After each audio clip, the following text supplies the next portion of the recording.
এমনও কত নবী দুনিয়াতে গেছেন যারা একজন থেকে দুইজন লোককে হেদায়েত করতে পেরেছেন। দেশে শাসন ব্যবস্থা কায়েম করা তো বহু দূরের কথা, রাষ্ট্রীয় ক্ষমতা অর্জন করা তো দূরের কথা। ওয়াল্লাহে আল্লাহর কসম, ওয়াল্লাহে আল্লাহর কসম, ওয়াল্লাহে আল্লাহর কসম, এই ইসলামী রাজনীতি হচ্ছে আর দাওয়া সালাফিয়ে।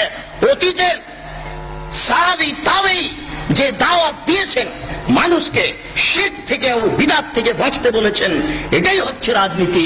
এ ব্যতীত বিকল্প কোন রাজনীতিকে ইসলাম গ্রহণ করে না।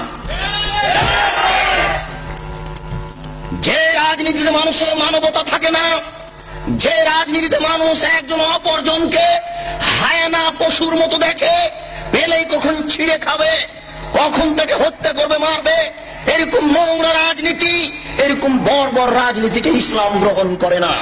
যার জন্য মূলত মনে করতে হবে ইসলামী রাজনীতি হচ্ছে আর দাওয়া সালাফিয়ে।